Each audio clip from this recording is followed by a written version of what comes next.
Are you ready to get woke? All right, what's up, Wokers? I'm back once again. It is the end of Anarchist. I'm here with Kenny the Vegan Chef, a.k.a. Kelly Palarentano. And we were just... What's that? Kelly. Kelly? Did I say Kelly? You said Kenny I didn't the say Vegan. Kenny? Oh, that's fucked up. But it's okay. I feel you've been getting more into your feminine. And as we all have been getting in touch. And I think it's all right. I think it's all right. So we just had a nice swim around in the ocean. It's beautiful, and of course we start getting sucked into interesting conversations where I was literally like, "Shut your mouth, so will I. Let's go fucking record."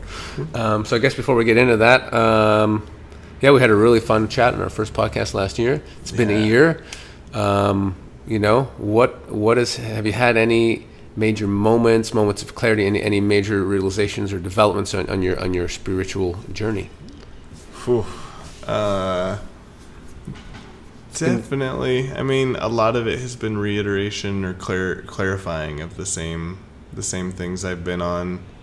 The biggest thing has been around balance, I guess, and really realizing that to give yourself or to give myself good balance to keep my energy balanced and to keep my mind state balanced. It has meant, stepping away from some of those high highs of where, a bunch of people get together and jam all night and it's super great vibes.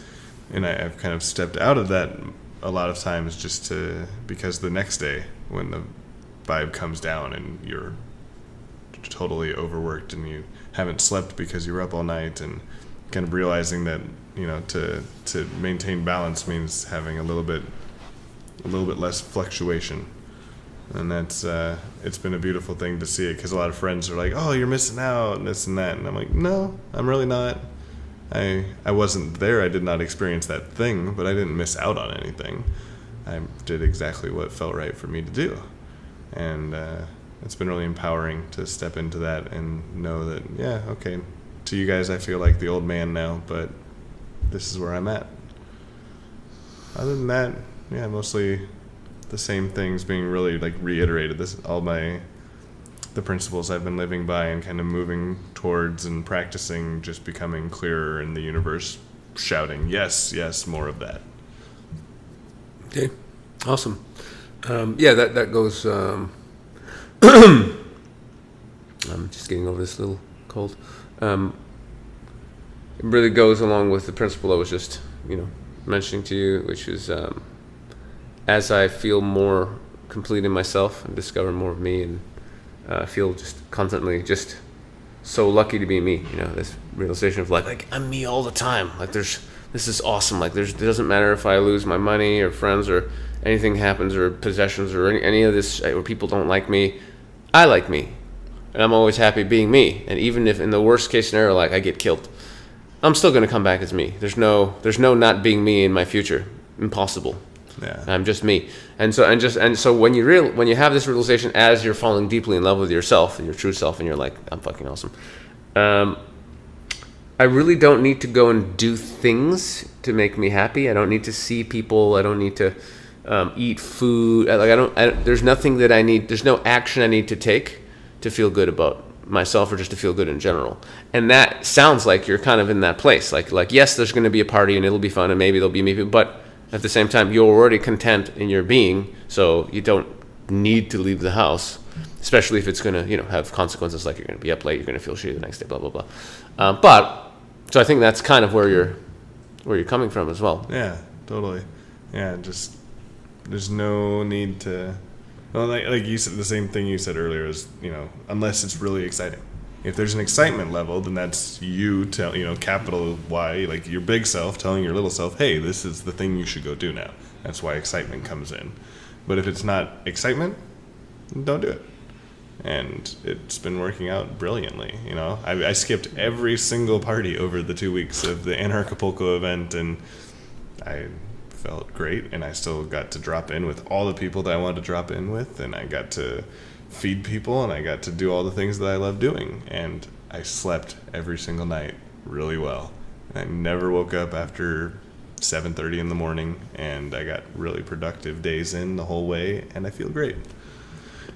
Fantastic. Yeah. Well, it's called just being in tune with yourself, knowing what you want, and sticking to being true to yourself.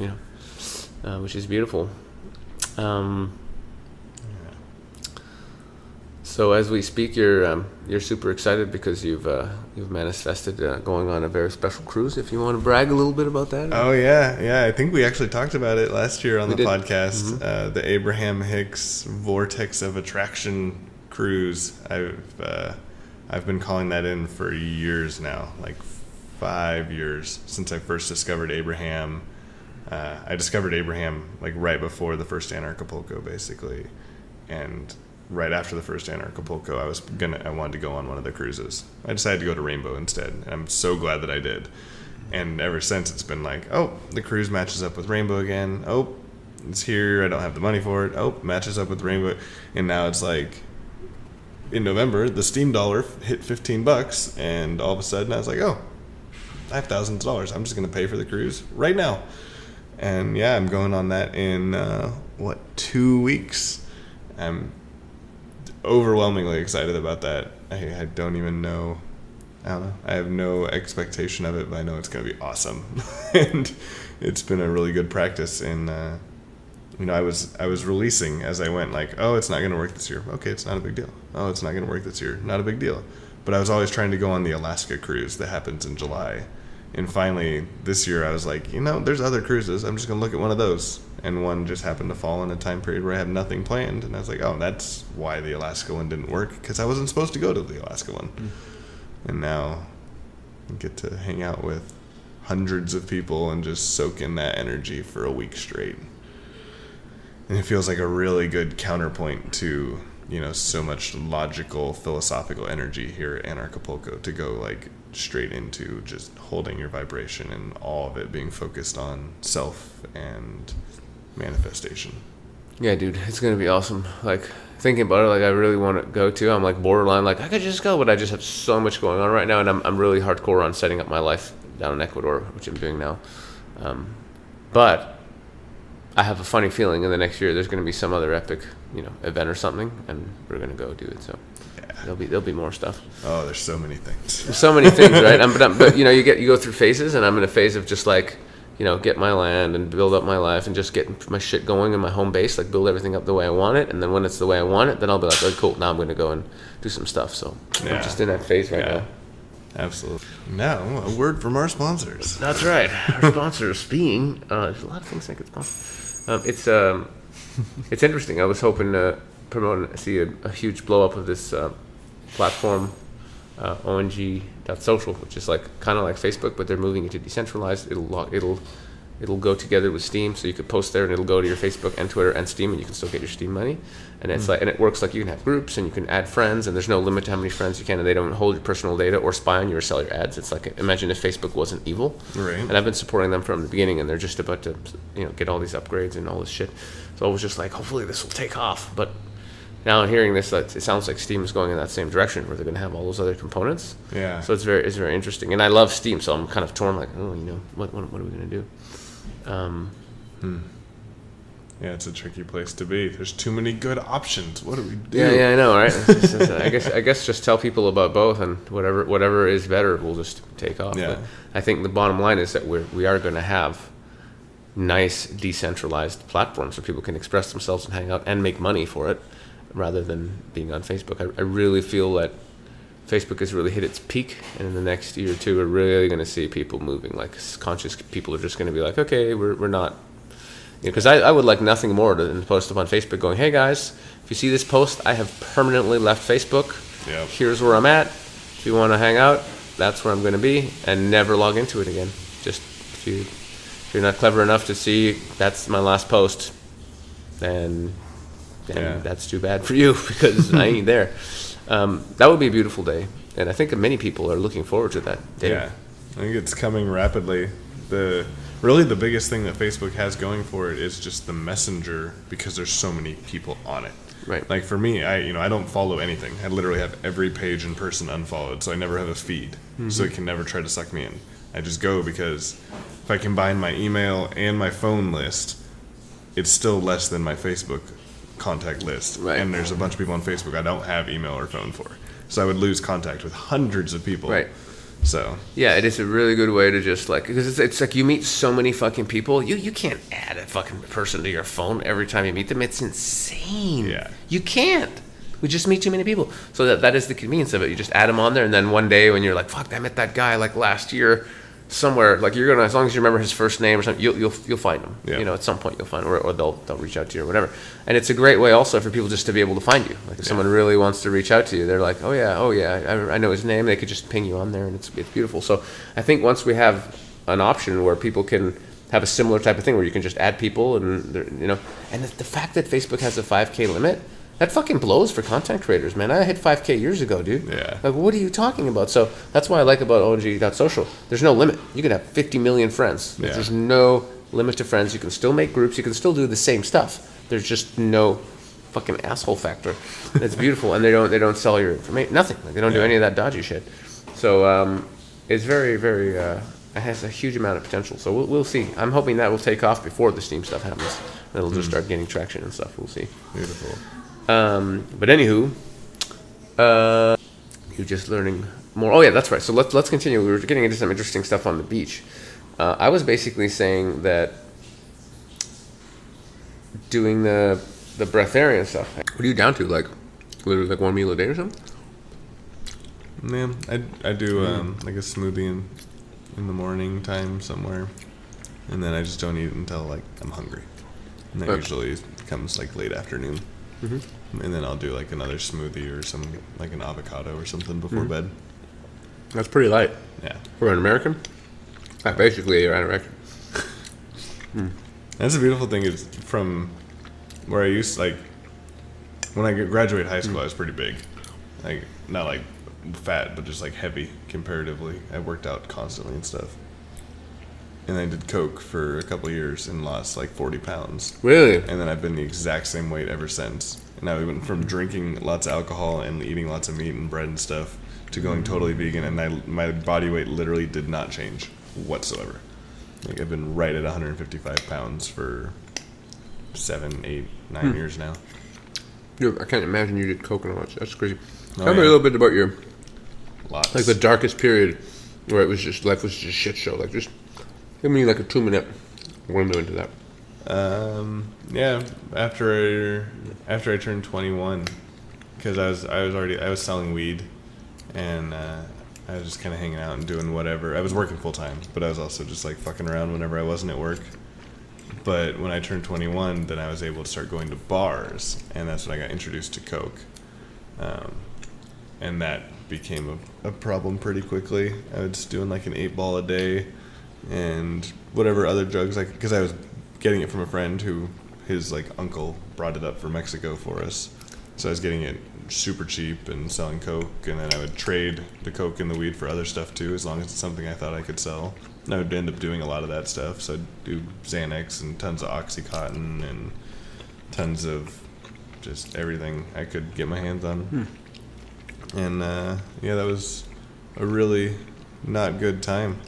I hung out with very shady people through a lot of it, and there's literally like a little group of people where we'd just like take turns like stealing each other's stuff, and like it wasn't like a game, it was just like something that happened. Like a very strange non-community. But yeah, after like a year and a half or so of doing that, and I quit my job in there because I just stayed up all night one time getting high, and then slept through work, and when I finally woke up I was like, oh, I missed work, I'm not going again. And yeah, after about a year and a half, it all kind of didn't really feel like anything I wanted to be doing anymore, and I got clean and then got a job at a restaurant, so of course I started doing coke again because everybody in food service does tons of drugs, and I was able to sell them to them again. And then I finally like really stepped out of it when I took a shitload of azaresins. I think we talked about that on the last podcast we did. The azaresin mushrooms, they're the most potent psilocybin mushrooms on the planet, and I had no idea when I got them, and I ate a about a half an ounce the first day, and about a gram is a really, really potent dose. And from there, everything sort of just, the whole old paradigm for me shattered, and that's when, then I had like a year of just doing psychedelics all the time, and really unhealthy relationship with a stripper, and she was a stripper, I was a drug dealer, so we had tons of money and just got high all the time, but mostly tripping. We do tons of sassafras and tons of LSD and tons of mushrooms, and smoke like a quarter to a half ounce of weed every day.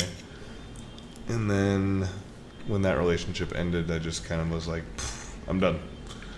And from there, I got a cool job at a company that had kombucha as one of our products, and started drinking kombucha every day. And that was like my first step, actually, my first step in the right direction after a year of just not really having any direction, was drinking kombucha every day. And those billions of little friends that I made and put in my body helped me clean up my mind and my digestion. And from there, and went to all organic diet, quickly went to all vegan because meat wasn't agreeing with me anymore once I cleaned up my diet, stopped consuming any mind-altering chemicals, and just started working on myself 24/7. Doesn't show. Nah. Yeah. Seems like you're that same coke type. Yeah, so everybody that knows me is like, oh yeah, Kenny, he's a cokehead. You're the same Totally. for yours. It's really entertaining when I share my past with people, because they're always like, no, you're making that up. What? Like, I did an 8-ball of Coke and drink a bottle or 2 of Jack every single day for over a year. Like, I would drink to the point of blacking out at least 4 or 5 days out of the week. See, that's usually a sign that you're trying to cover up some brutal pain. Yeah. Oh, yeah. What was that brutal pain you're trying to cover up? There was a lot of it. I had a very traumatic childhood. My parents were never together. They both had drug problems of their own. My whole family on both sides has a pretty strong history of that. And there's still parts that are completely blank for me from childhood. And that stuff combined with, when I was in high school, I decided to like stop rebelling, I guess. Like I'd gotten kicked out of a bunch of schools before that because I just refused to let anybody tell me what to do and shit. And then I was like, all right, I'll play the game. And as soon as I did that, I stopped being myself, and so I started hating myself, the character that I was playing now. So for the next 10 years, I was pretty much getting fucked up or working on ways to kill myself at all times. And as soon as I realized, the mushrooms are what made me realize, like, I didn't have a self. I wasn't being me, ever. I was playing different characters depending on who I was interacting with. And as soon as I stopped doing that, I stopped being depressed. I still have, like, this residual, like, habitual energy that I had created, but effectively it just ended at that point and stopped getting worse and started healing that. And, yeah. That's pretty amazing that one mushroom trip could just sort of shed so much light that it's a catalyst to just change everything. It's insane. Yeah, absolutely. And that's why I support people using psychedelic medicines, but at the same time, like, if I had just done the mushrooms, and not invested myself 100% in my growth, I'd be the same person I was back then. Right. And that's where the issue is people a lot of times think that taking these things is just going to do the work for them. It's like, no, it just shows you where the work is. Right. And then you have to do the work. And that's one of those little pieces. There's so many things where the information is kind of, kept slightly secret. It's like, here's 99%, but not the piece that actually makes it all work. And I feel like the psychedelic, the plant medicine, all of that is sort of one of those fields where a lot of people think, like, oh, if I just go do ayahuasca every month, I'll heal myself. It's like, no, you have to dedicate yourself to doing the healing, and then when you need it, the ayahuasca will tell you that you need it, or ibogaine, or San Pedro, or whatever it is. And the more work you do, the less you need them, because they're just helpers, and you can get to those same places on your own. I can make myself trip just by remembering when I used to trip, remembering what it felt like, and focusing on that and breathing into that. I can give myself visuals at any time if I want to.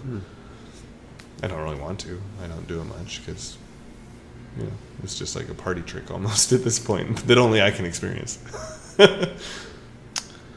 Yeah, I've been places, amazing places, just sitting in nature and breathing and doing breathing exercises and just connecting to the universe, God, where I was like, there's no way I need any substances anymore. There's still a nice, you know, it's good to help people get to certain places and discover certain. It's just like Bashar's. It's like a permission slip. Yeah. You know what I mean? Oh, I can get into my heart if I take XYZ substance. Yeah, but then you realize you can just get into your heart by getting into your heart. Yeah. You don't need the substance. But they're great tools. Plant medicines are awesome, definitely. But it's another stepping stone until where you just realize you don't need that either. But it's a great stepping stone. So we were talking about something interesting on the beach. Oh yeah, and before we move into that, I would just add and emphasize really the point that it's really the intention and the consciousness with which you use these substances that is the key. Mm-hmm. Like even something like MDMA, which is not a plant, it's just a pure chemical. You can use it and just get high and have fun, party with your friends, and you might have a moment of clarity or two or something. But you're just gonna have a good time and whatever. But if you're literally praying before and you're like, I want to open up my heart, I want to connect with God, I want to feel love, and I want to use this to open up myself to my higher self and to realize more of who I am, and you sit there with that intention, then you take MDMA, you're going to have a fucking spiritual experience. You're going to have a completely different experience. Oh, yeah. Especially if the people you're with are also on the similar, and they also want to open up and use it as a therapy, as a way to get closer to all that is. It is completely different than just being like, fuck it, let's go to the club and have a drink and have a little MDMA and whatever. It's not the same thing. So it is your intention with these substances that make the difference. Just like with anything in life that you do, what is your intention? Because your intention manifests because you are the creator. All of us are the creator. So I just want to emphasize that point before we kind of, you know what I mean? Yeah, absolutely. It's all about the intention you're setting for yourself, and how, for me, it was always like the set and setting too. Like, is it just them setting the intention, or am I physically laying out that intention too? Am I smudging myself beforehand? Do I have if you just do it in a like random indoor setting, or am I taking myself out into the forest, or how much work are you putting into helping that intention come true as well? Right. And sacred spaces, like, it's one of those things anyone can learn how to do, is to create some sacred space. But that makes a big difference when you feel that you're in that kind of state of grace, and then you partake in whatever ceremony, drugs, whatever, plant medicines. It's huge. So definitely just take that with you if you are going to work with those medicines. So on the beach, we were just talking about, you were basically mentioning that you actually don't eat that much, really, and that you feel kind of mainly full when you're cooking, because you're around food and you're creating food for other people and you're really happy, and you'll try a bit, but you're not actually eating that much. And I was like, holy fuck, this goes exactly with what I've been noticing on this pranic journey that I've been on. It's like when we were doing the course, especially when we had the 3.5 day dry fast in the middle of our 10-day fast, like no food, no water. We were weak. We were like, oh my God, we're done. And we really felt, there were times where you didn't want to walk upstairs. Like if you forgot something in your room, you're like, no, I'm not going up those stairs. Like you're dead. You want to sit around and do nothing.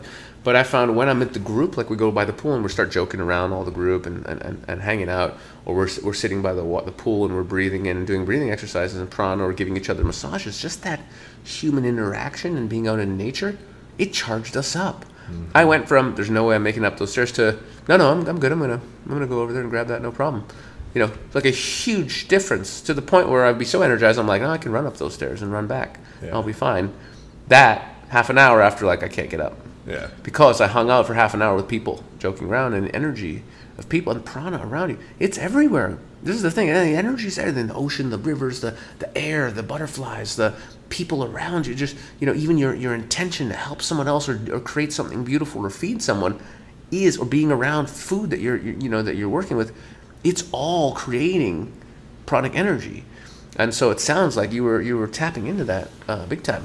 Yeah, absolutely. I mean, the more I'm just in that state of total joy in what I'm doing, the less I get hungry, the less I need food, the more energy I have, even while not eating food. You know, at Rainbow is the biggest time that I see it because I'm there. I cook 16 hours a day or more for weeks at a time at Rainbow, but I'm in the forest. There's no electricity.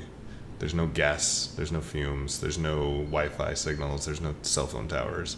And everyone there knows and practices and acting as though everyone else there is their family. It's all love. And so when I'm there, you know, I'm burning tens of thousands of calories a day, cooking over a hot stove and chopping and all this, and I'll eat 500 or 1,000 calories a day. But like here in Acapulco, I eat a lot more because there's so much, the energy's so different. There's cell phone towers everywhere, and the air is practically unbreathable, and you know, I find the most energy intensive thing that I have to do is hold up shields when I'm in places where I need to protect myself.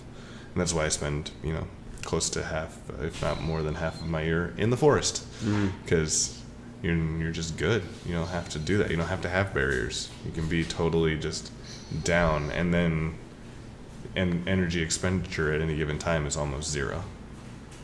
Right. Yeah. I mean, this is what I've been realizing with the pranic breatharian lifestyle is that because we don't have to spend any of this energy digesting any food, so we need less energy. Then you're switching to prana. So the prana's coming in, but we're not using barely anything, and we're not taking in any of the like apparently the reason we drink a lot of water is to flush out all the toxins that we've taken in with our food, the chemicals, the pesticides, bad energies, animals being killed in fucked up way. Like, we've taken in all this shit. You think you're just eating a banana? You're not just eating a banana.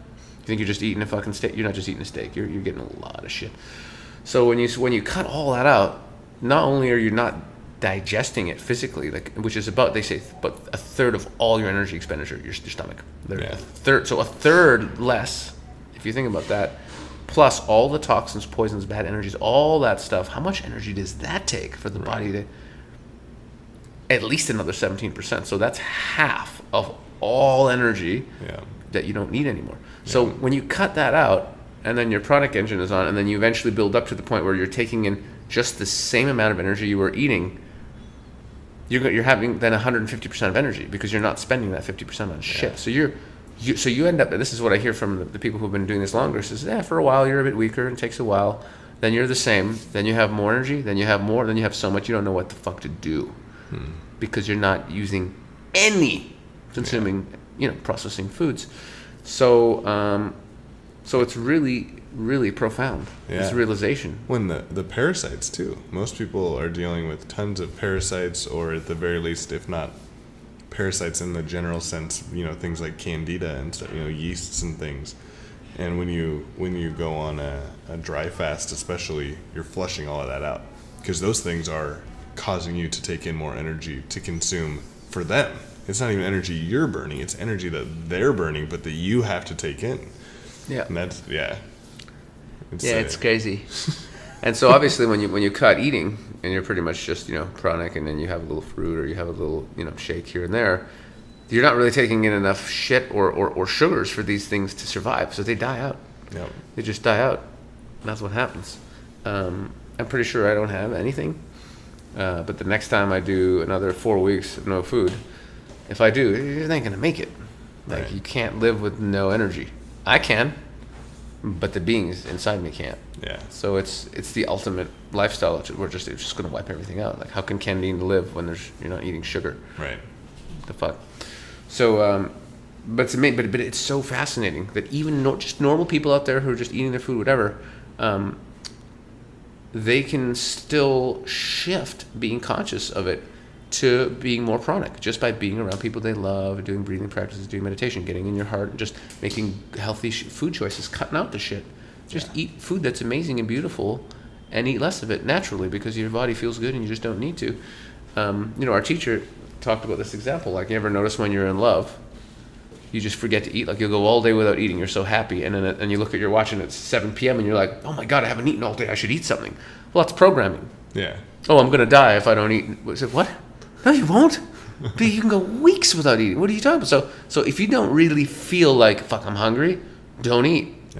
In fact, like being madly in love, even if it doesn't have to be a relationship, but it could be with your new job. Imagine you just got the perfect job, the job you've always wanted, doing exactly what you love, and it pays tons of money, and you're fucking ecstatic. Like your whole life, you're like, I just want to I want to work in the circus, and literally the best circus hires you as one of their main performers, and it pays like way more money than you, like $65K a year, and you have like no expenses, and it's the job you owe, and you'd be flying. You'd be like so happy, and your body's like, I don't need to eat. Don't eat.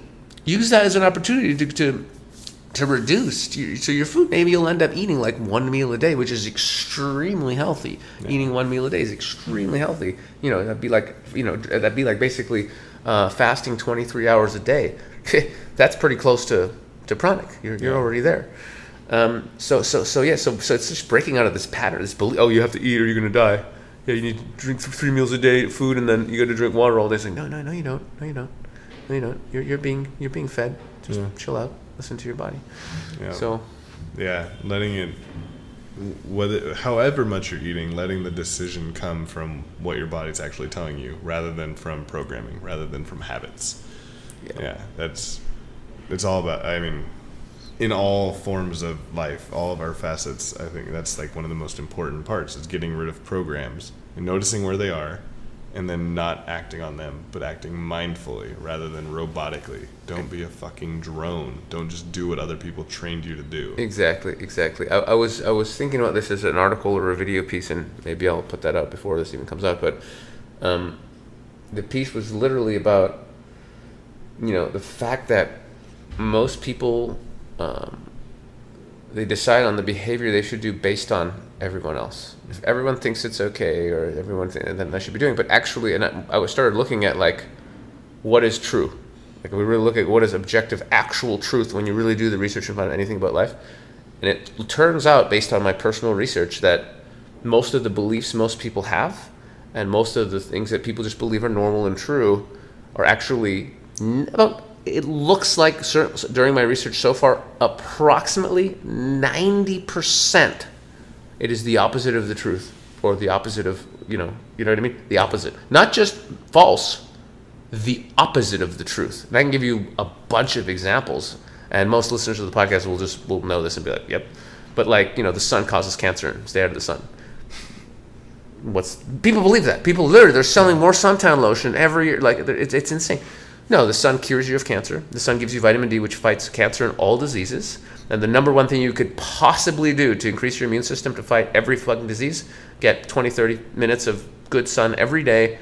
Obviously, within reason, don't burn yourself. If you're like fucking white and pasty and you live in Alaska, don't go to Mexico at noon and be on the beach for 3 hours. That would be a really stupid thing to do. That's obvious. But coming out at like 9 a.m. and hanging out till like 10 a.m., starting with that, and then maybe a little bit more as you adopt, sun literally it will cure you of everything. That is the objective truth in reality, not what people believe. Right. Governments help you and protect you from terrorists, and are generally there to save you.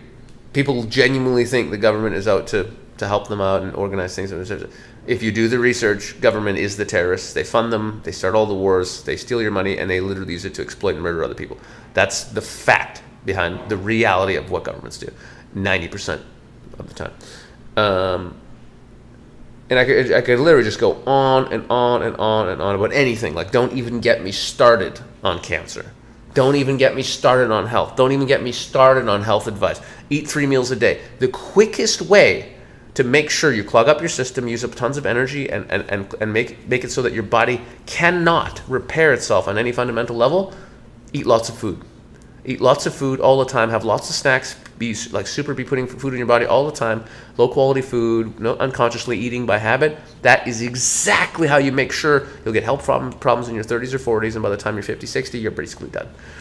That is the way you want to be healthy. Stop eating. Find ways to reduce your food intake so that you're living off other sources, prana, energy, anything, and eat the minimum. A little bit of fruit, a little bit of veg, maybe a salad here and there, a smoothie. Keep it super, super light and eat as little as possible. You're going to live to 100, at least. That is the objective truth of reality. Urine. Oh, it's terrible. It's waste. It's terrible. Don't drink your own piss. Literally, the most powerful medicine any human has access to right now, other than fasting, I would put fasting first, would be drinking your own piss. It's literally emperors would basically pay villagers, the most healthy ones, and virgins and kids to show up and fucking fill bathtubs of their piss so they could bathe in it and drink it. Emperors. That's the power of piss. People are curing everything, drinking their own piss. Everything. Super powerful medicine. It's literally all the antibodies that your body needs but doesn't need right now. All the extra nutrients, macronutrients, all this stuff that the body's like, I could actually use this later but not right now. That's what it puts in the piss. A healthy person will have no waste products. And even if you do have it, the body reabsorbs those and knows exactly what to do with them because it's coming from you and it doesn't cause any problem. So if you literally want to cure yourself of anything, tons of fasting, reduce massively your food intake, eat extremely high quality foods, natural stuff, and start drinking your own piss, you will cure, and get in the sun a lot, just get in the sun, you will 90% again of anything health problem will go away completely. You will cure it yourself. There's very, very few things that you genuinely need to get people to help you out on if you understand these principles. I could go on. I could give you another 100 things right now that everyone believes is the opposite of the truth. So when you realize that everyone's opinions are totally wrong, and it's being able to recognize it and act. And most people, here's where they get crippled. Even if they start waking up and they're like, okay, yeah, a lot of misinformation, blah, blah, blah. People are so trained to just follow the herd. They're so trained to do what other people think is acceptable because we want to be accepted ourselves. And this is the insane part. This is the part that's so fucking crazy. I can't believe it, even though I know it's true. Even knowing, and this is the crux of my whole point, even knowing behavior that you're doing because other people are doing it is destructive to your health and well-being, you will continue to do it just to be accepted socially. If you really think about that for a second, how insane. You know it's killing you. Drinking, smoking, eating this kind of food, following, you have cancer? Well, your doctor says you should do chemotherapy, and your friends think you should listen to your doctor, and you already know that it's probably going to kill you, but you'll do it anyway. This is happening daily. People literally read articles and chemo is going to kill you. It's going to wipe out your immune system. There's 100 natural cures for cancer. There's so many things you can do. But because your doctor and the TV and your friends are like, no, you should probably do what the doctor says, people will do the chemo knowing it's probably going to kill them. This is the level. This is the level of brainwashing. This is the level of how desperate people are, how empty they are on a true spiritual sense of self-love. They're so empty of any self-love, they will sooner follow what they're told and die. Rather than break from doing what people would consider as the right thing or normal. That's where we're at. That's the level of sheep where we're at. That's why I do this podcast. Yeah. To get people out of that. So you can love yourself regardless of what... if you truly are in line with your heart and you truly love yourself, you could go out and have whatever it is. A million people could come up to you. A million! Just imagine 1 million people in a row, literally every minute for 2 weeks, just people come up to you and say, hey man, you should do the chemo. Hey man, you should do the chemo. Hey man, you should do the chemo. 1 million people. And after that, you'll still be like, no, because I know in my heart that's not the right thing for me, and I don't care what anyone thinks. 1 billion people, all 7.5 billion people could all have an idea in their head of what I should do. I'm still not going to do it because I know what's right for me. That's the point I want to get people to, where they're thinking for themselves. That's why I'm doing this podcast. And it still shocks me when I think about the level of complicity, the level of lack of trust in self. Blows me away every single time I see it. It still blows me away, even though I know that's our reality. Yeah. Well, that's what people have been bred for. Literally the powers that wish they were, the people who think that they should rule the world, have been rewarding that kind of behavior for generations. So those are the people who want to fit in, the people who want to listen to authority, are the ones who are most rewarded by this system, the old system, that system. It's rapidly falling apart in every way, as we can see. But and it goes totally against nature. No, animals don't give a shit what other animals think. They just do what their intuition tells them, what nature tells them to do. And it's why, even with all of the energy that's been put into the schooling, the conditioning there, and the media and the conditioning there, and all of this, it's still the other side, that side of trusting self and trusting our intuition and looking for answers rather than just accepting answers that come in. That's why it's still growing so rapidly, because that's natural. That's why we're supposed to operate. That's how we have operated for most of time, and it's beautiful to see that that's coming around so quickly now. All the different movements that are going on, and all the different revolutions of self that are happening right now. It's pretty good to see. Yeah, it is beautiful. And that's why I suspect as I keep doing these episodes, as more people are snapping out of it, they're going to be looking for content like this. And one day, people will be like, everyone's listening to your podcast. I know that's coming. Don't know when. Could be years from now. But I really feel compelled to just keep putting it out there. Yeah. Just keep going. It's beautiful. Yes. So, what else, Kenny? So next week, before I go on the cruise, I'm heading back to Oregon to go to this 3-day Solsara workshop, which Solsara is one of a few different teachings that are all came from the same place. So there's Solsara, Nakaima, and Heart of Now, and they all have a lot in common, and they're all about perfect segue actually. They're all practices, mostly like 3-day intensive workshops is how they're set up in what we were just talking about, because it's all about fully dropping in with yourself, connecting with yourself, feeling what's present for you physically, energetically, psychologically, not judging it, not trying to label it necessarily, just feeling it, knowing it, and then learning to not only accept it without judgment, but learning to communicate that with other people too. You do a lot of eye gazing, a lot of different. It's a lot of games. It's a lot of games that help you open up and stuff. One of my favorite things that I've done in these is observation versus imagination. And you go around and you say something about someone else in the group, like, I observed this, I imagine that. Because most of the story that people tell in their heads is just their imagination. They see someone with a certain look on their face, and because of their own experience, they imagine that it means something about that person's emotional state. But they don't know that.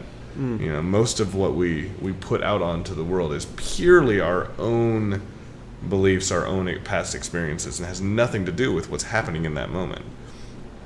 And having a practice of like identifying that and making a clear distinction there is such a potent thing, because when you can stop yourself from going, oh, they said this, which means that, and you can go, oh, they said this, I wonder what that means.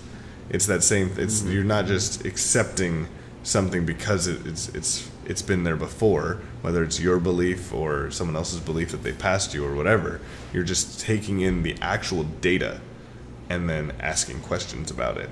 That is such an empowering way to look at the world, and it's absolutely necessary to the waking up process.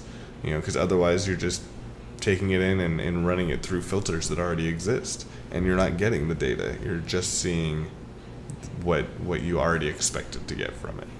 Right. That's very interesting. Let people know what the website is or how they can check that out if they're interested. Solsara, I don't remember if it's .com or just the .net, name. but just SOLSARA. If you put that into a search engine, it'll come right up. And then Heart of Now is another one, and then Nakaima, Nakaima, and it's all a lot of the same practices. It's the same principles, just different people's approaches to it. So all of those websites are going to have classes and workshops and stuff that are being put on in different places by different people, but you'll get the same general effect out of all of them. So it's basically just dropping your own filters and seeing information for what it is. Yeah. And then also learning we do a lot of working in pairs and in groups of 3, as well as one person taking a turn getting in front of the group and just sharing what's present with you, learning to communicate on that level, because so many of us are trained by culture to not communicate your emotions, to not talk about when something's difficult, to not even acknowledge it for yourself a lot of times, to just oh, this feels difficult, that means I should push it away, block it out, ignore it. And that's the worst thing you can possibly do. Like, for any sort of energy, you want it to flow, you want it to just keep moving. So when something comes up, you need to be acknowledging it, maybe verbalizing it, maybe just acknowledging it to yourself, but that way it can go away, it can move on. If you try to stop it, then you're creating blockages in your energy, and you're creating that's how you get a lot of our physical issues as well, is because of energetic blockages that take on a physical manifestation. And yeah, there's so many writings and there's so many teachings about these things, but the best way to learn something is to do it. And so any of these programs that are offering, whether it's a 90-minute intro class that they do all the time, the West Coast of the U.S. is huge for these things, but they're elsewhere as well.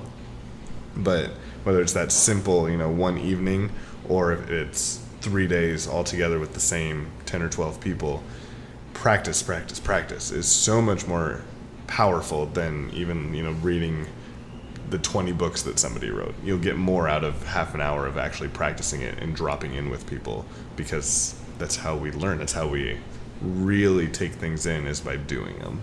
Right. Sounds great. Yeah, a buddy of mine did a course. It's quite famous. I think it starts with an S. I can't quite remember the name of it. But it was like a 10-day course or something long, and I was like, all right, give me the Coles notes, and he literally just said,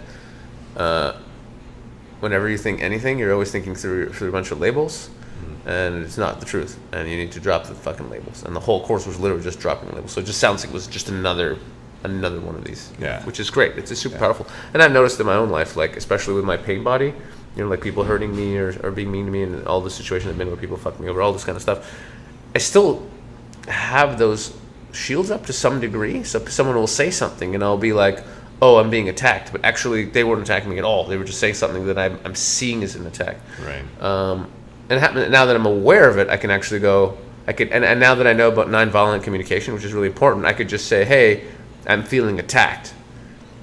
I feel like this is an attack. And rather than attacking someone else, I'll just say how I'm feeling. And they'll be like, oh, no, I wasn't at all. I was just pointing this out. And I was like, oh, okay. The reason I felt attacked was because of my history, and this is my history. So in future, like if you phrase it slightly differently, it probably will help me not feeling attacked. Oh, okay, cool. Yeah, no, I totally didn't mean that. Great. So because I'm aware of that, I can clear things up and just express my feelings rather than just making assumptions and be like, well, this guy's a dick. Fuck this guy. Like literally just today, somebody sent me a message where they were being maybe a little snarky, but rather than escalate it and attack them back or whatever, I just literally just said, have I done something to upset you or something? Because I feel attacked by you. And now I'm sure the message is going to come back going, no. Or, well, here's why I'm frustrated, but I didn't mean to attack you. And then we'll work it out very quickly. But when people aren't aware of any of that and they're just like, fuck you, well, you can see where that goes right very quickly. So that sounds amazing. I'm going to look up those courses myself. Yeah, absolutely. I would love when you get your land going and have events coming down. I'm not at the point of teaching these yet myself. But I bet you we could get someone down. I know a lot of people who are. Dude, so. That's my whole little dream. Like I haven't publicly told anyone, but I can just hint at it, I suppose, now before I officially launch. Basically, I got a really nice piece of land with a beautiful property, and there'll be room for probably max 40 people to come for courses. But we could expand, but I like 40 is a nice number because it's a number where you can still meet people and connect. You get like 80 to 100 people, Yeah.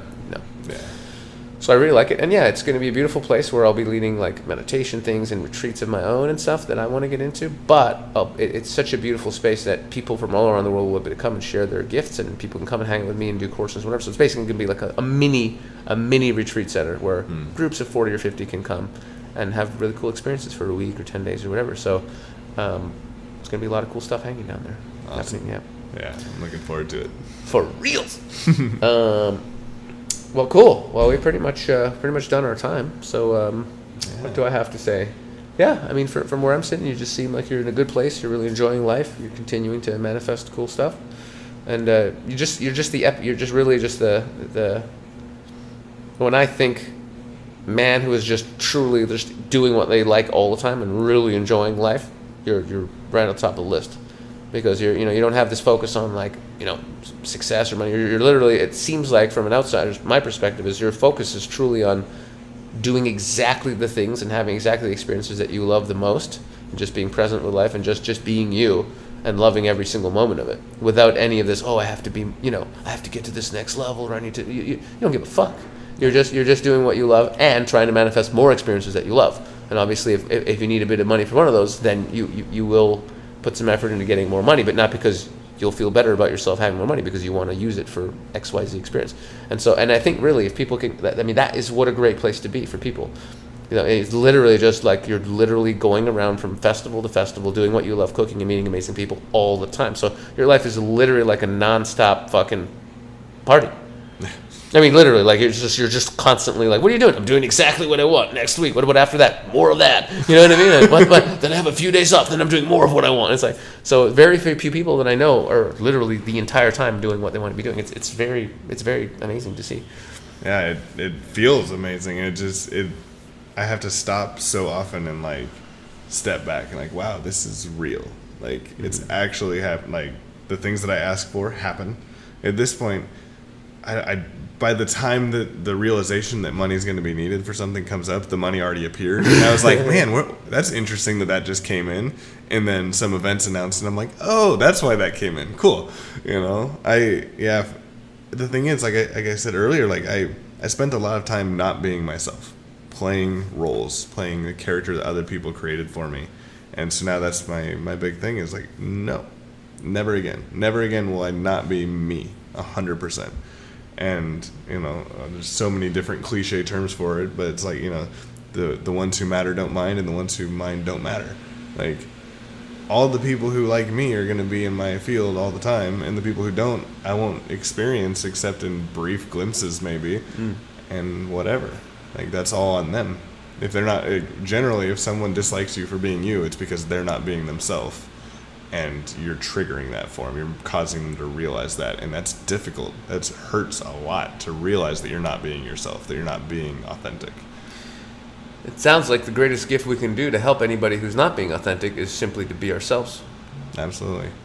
And I had that experience recently. I didn't quite go into it that deep, but I just noticed it. I was just totally being me, happy, being just fucking just chilling and having a great time.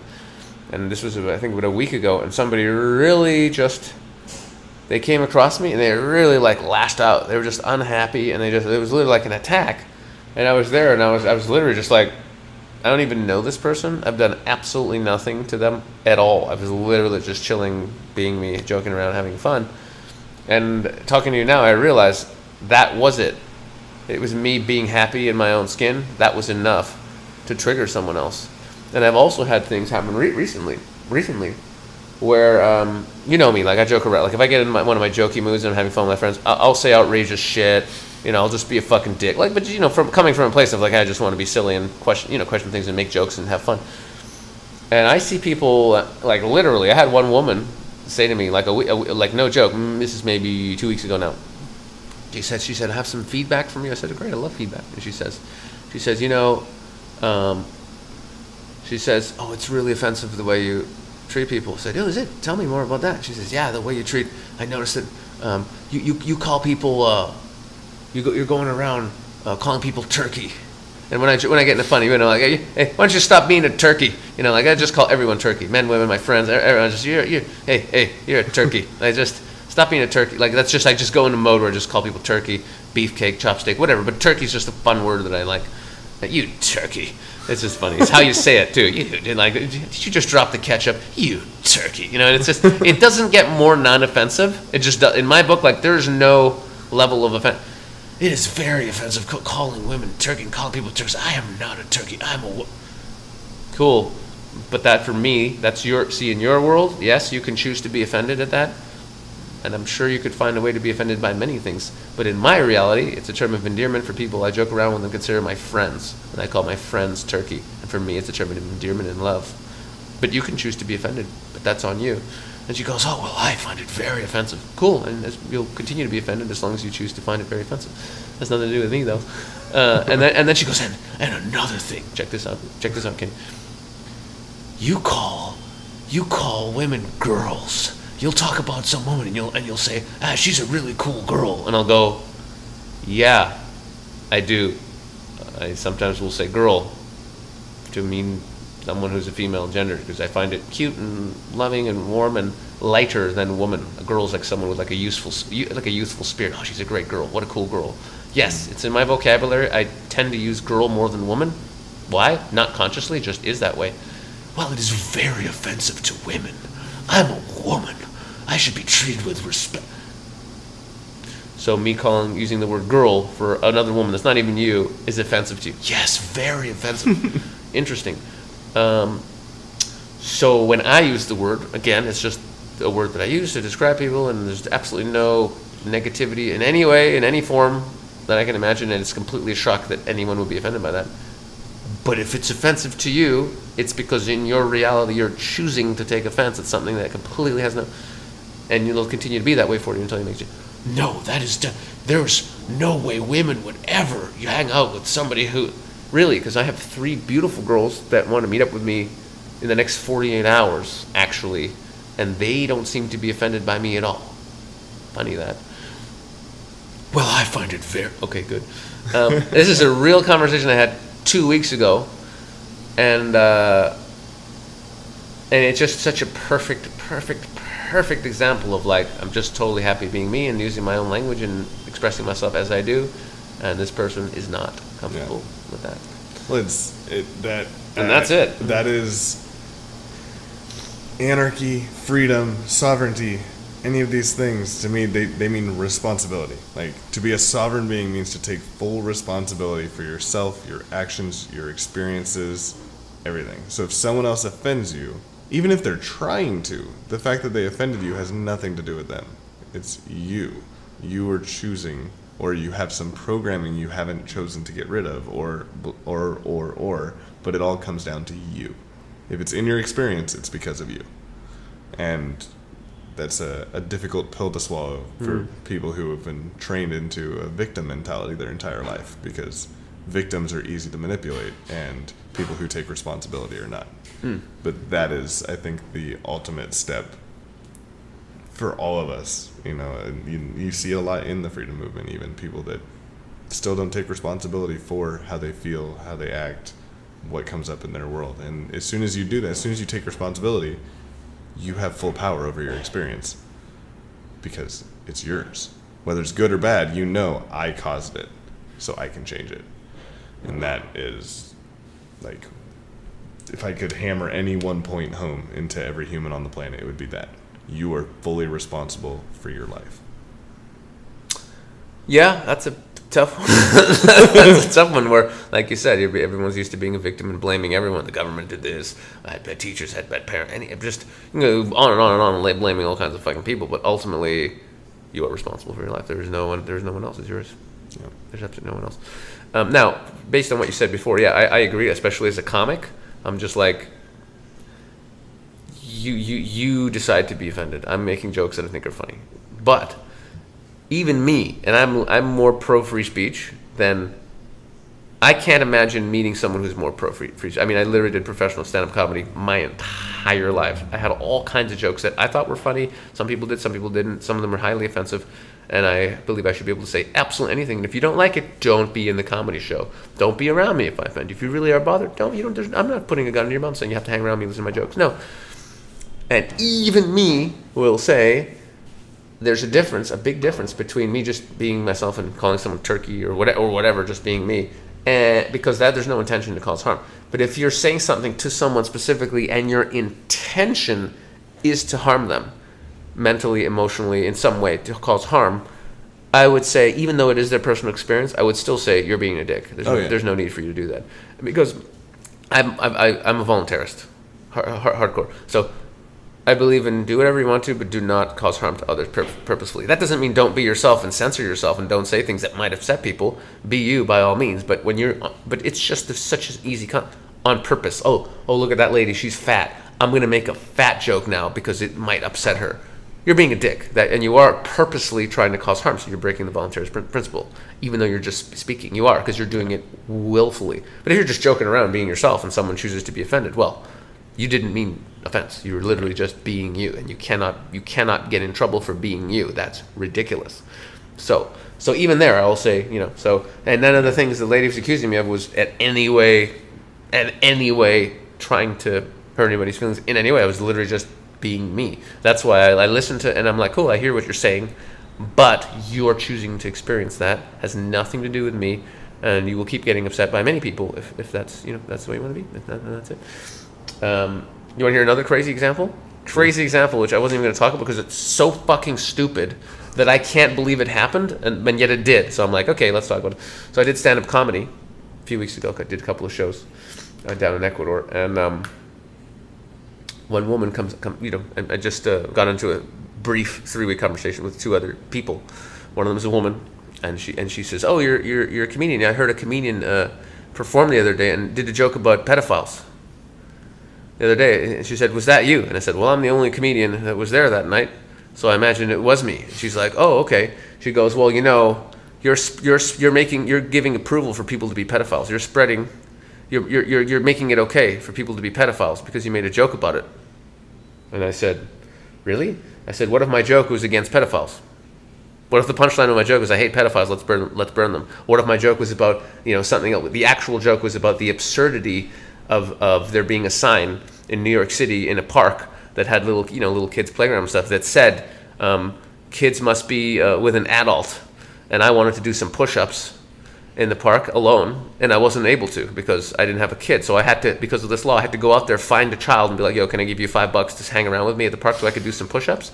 And the kid is like, "Yeah, for $5 I'll hang out with you." So now I'm paying children to hang out with me because the anti-pedophile laws prevent me from working out in a park and doing some pull-ups unless I have a child with me. So it's basically forcing me to spend time with children, which is fine because I don't want to fuck kids, but I like kids and and I'll pay $5 to hang out with a child so I can do a workout. That's okay. But it's a little bit fucking weird if you think about it. It's a little bit fucking weird that I have to go through that. So, and obviously there's a whole comedy routine. So the joke is that the victim of the joke is, laws in America are really stupid, and they're forcing me to pay money to hang out with children, which, if you're trying to stop people from being pedophiles, may be counterproductive. It's a funny joke. Like, it is like I'm literally walking around New York like, "Hey, kid, you want to make $5? Why? What do you want to do? I want you to watch me do some pull-ups and hang out. Maybe I'll show you a magic trick, and then you go because I want to work out in the park." You know, it's a funny joke. You know, it's a good joke. You're promoting pedophilia. I have children. How dare you? Shame on you. I'm like, "Oh, well, were you at the show?" "No, I wasn't there." "Well, how do you know what I said in the joke?" "Somebody told me you made a joke about pedophiles." "Do you even know what the joke was?" "No, it was about pedophiles. That's enough." So wait, let me get this straight. You're upset with me because you heard I did a joke about a topic at a comedy night you weren't even at. Yes. I was like, so I literally was in such disbelief because maybe the joke was like the most pedo joke ever, like a joke like, we need to protect our kids more and stop maybe that was the joke. Doesn't matter, it was about pedophiles, so you're promoting it. I said, okay. And I literally just looked at this lady. It was so like, and there was a part of me literally wanted to go, "You're a moron, and I want nothing ever to talk. I don't want to ever talk to you because you're an absolute fucking idiot." There was a big part of me that wanted to literally just tell this woman off to go fuck herself, which at this point I would never do. I would just never do it. And I just looked there and I said, "Cool, I hear what you're saying. I respect your opinion, and I wholly disagree. Have a nice day." And I walked off. And I thought that was the classy way to deal with it. There you go. But wow, Kenny, just wow. Yeah. Is all I can say is, wow. Yep. That's it. That's all I can say. That's ridiculous. It's so beyond ridiculous. Like, at least if you're there and you're offended, you could say, "Well, here's what part of the joke I didn't like," and then I could say, "Actually, the joke is actually attacking this. There's no I'm actually, if you listen to the joke, I'm against stupid laws and pedophiles, if you really process it." But hearing a rumor about a joke, and then check this out, another woman comes up to me and says, "Oh, there's people in town that are, you know, they're upset with you because you." I'm just like, they're going around telling people that I told a joke they didn't like. They're spreading rumors about me now. "This guy tells jokes we disapprove of." It's like, what the fuck are you? What planet are you on? What planet are you on? Anyway, so I just think it's amazing. So amazing. Wow. So if we read a news story about how you got burnt at the stake somewhere, we know it's because of a joke that one person didn't like, so they told everyone in town. Literally. This guy did comedy, and he said something I didn't like. It wasn't funny. Cool. Well, the whole point of comedy is that you laugh at the jokes you think are funny, and you don't laugh at the ones you don't. You don't have to laugh at all the jokes. It's totally up to you.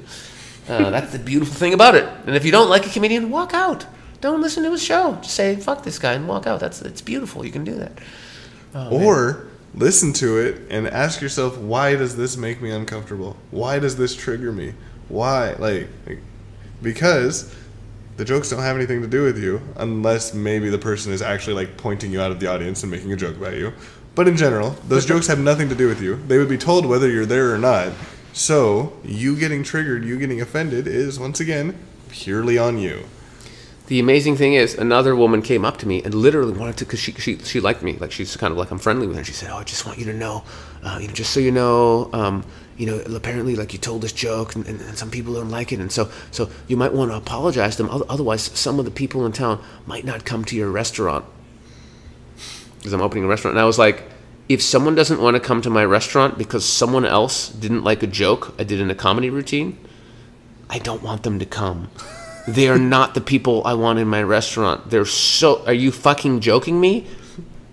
Like, these are exact. If you said, "Hey Sasha, how do we come up with a system to keep people who are completely low frequency, fear-based retards out of your restaurant?" I would say, if I could tell a joke that one person didn't like and other people heard about it and decided to boycott my restaurant because they didn't like that one joke, that would probably be the easiest way for us to just get all the people not to show up that we don't want there. Literally. So thinking about the experience, I was like, this is the exact right thing to make sure those people don't show up. So I'm actually really happy with the whole thing.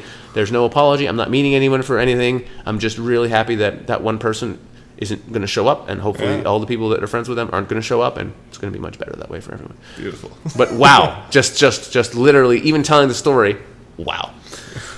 Anyway, so good. I just, there really is so much comedy in how, I'm just going to say it, how retarded people can be. Even though I love them all and I understand they're on a process and they're damaged and wounded and I want them all to get better, still is impressive, the level of retardation at times. Purely coming from a place of love. Still love the retards, but wow. That's all I'm saying. Anywho, do you ever get, because you're so likable and nice and loving, do you actually ever get any like negativity or anyone being like, fuck Ken, like I'd love to, like, what's the last time you actually were like, okay, this guy really doesn't like me, I'm just gonna, you know what I mean? Like, I'd love to hear it. You must have something. For the last year, you must have had one guy who's like, fuck Kenny, Kenny's like, where you were like, this guy hates me. For even if it's completely without a reason. I honestly can't think of anything. You better, because I'm going to hate on you right now if you don't give me a good example. The best thing, I mean, the closest thing I can think of is just people that get really triggered when you talk about how there shouldn't be government because it's violence and stuff. But, like, it's just such a basic thing. It doesn't have anything to do with me. Right. I think they probably all just do it behind my back. Anybody that has some... I mean, I like myself, so it makes sense that people would like me, but I can't imagine that everybody likes me. But if any of the people that don't certainly don't address me with it. Yeah, well, that's a disappointment because I really wanted to hear like, oh, there's this one guy he hates my guy, just to hear the absurdity of the story, because I know it would be their own shit. But so I'm a little disappointed. All right, your homework for next year's in Acapulco. I get the I see. It's somebody that's a friend, but like the closest thing would be like I did a list of conscious musicians on Steam. I did a 5-part list, the 55 conscious musicians that'll change your life. And one guy got like super offended that I didn't include him and was giving me shit about it for like 2 weeks while I was in Colorado, because that's where he lives. And he was like, "This motherfucker." We were hanging out in this event, and he's like, "This motherfucker doesn't even put me on his list." This guy, like, he just kept ragging on that. He's like, that was the closest thing I can think of. But even that was just his ego being a little hurt. Yeah, definitely. Yeah. Well, I mean, hey, if you did a list of conscious comedians and I wasn't on it, I'd be pissy too. I'm like, Kenny, dude, what the fuck, dude? Like, are you kidding me? But whatever, it's just ego. It doesn't matter. Maybe it happened specifically to poke his ego a little bit. Maybe he needed that. It sounds like he needed a bit of a kick. So yeah, that's how the universe does it. Cool, man. Awesome. Well, that was fun. Yeah, it's great dropping in with you as usual. And anything you want to plug? Anything you want to mention? As always, if you haven't been to the Rainbow Gathering, come on out to the Rainbow Gathering. There's little ones all around the world all the time. Costa Rica's going on right now. The big one being in the U.S., July 1st through 7th. This year's going to be in Georgia. welcomehome.org or rainbowforum.net are like the two main sites to find things, although it's totally decentralized, so it's not like they're official sites or anything.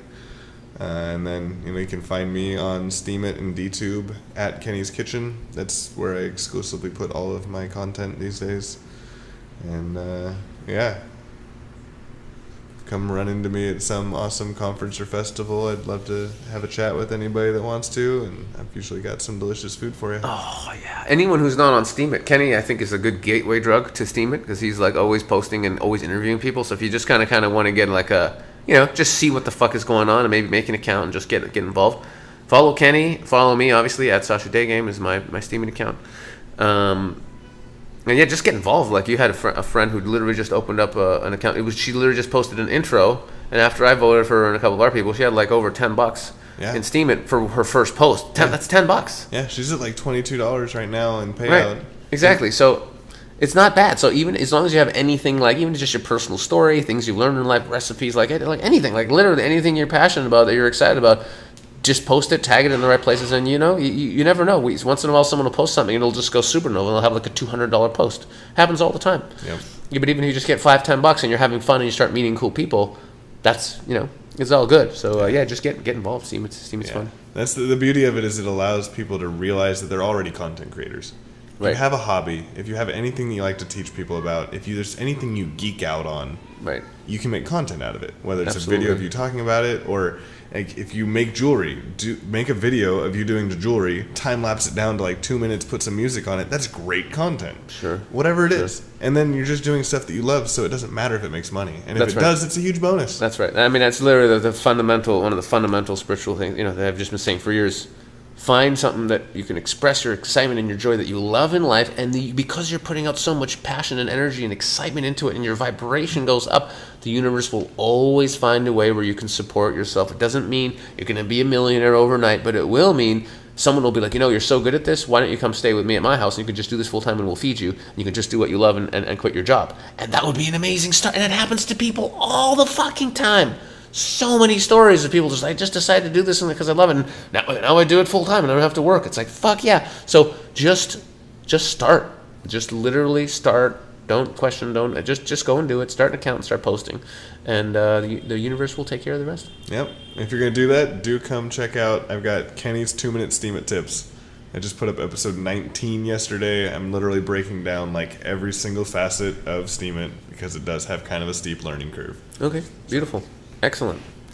All right, brother. Well, love you all. And if you're not on our mailing list on www.Woke.AS, there's some really cool stuff coming out soon, including I'll be announcing courses and retreats and all sorts that I'll be running in Ecuador. So if you're not on the mailing list, be on the mailing list over at Woke.AS. Love you guys, and see you next time. Say bye, Kenny. Peace out, family.